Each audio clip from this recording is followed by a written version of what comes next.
Doktor, boleh ke appendix pecah kalau lambat dirawat?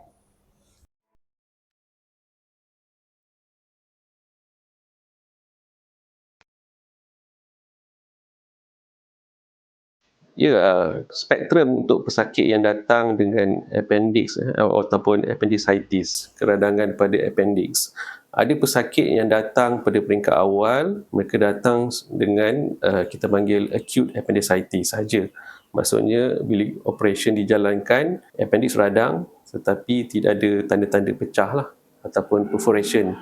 Kadang-kadang ada juga pesakit yang datang kemudian agak sedikit lewat. Dia datang dengan komplikasi seperti perforation. Perforation ni di mana pesakit akan datang dalam keadaan demam, cirit-birit, yang agak teruk.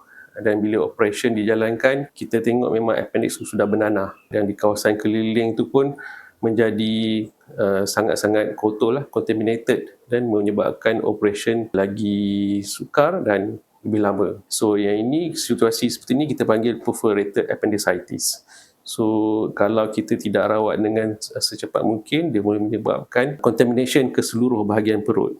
Maksudnya seluruh bahagian perut kita nanti dipenuhi dengan nanah.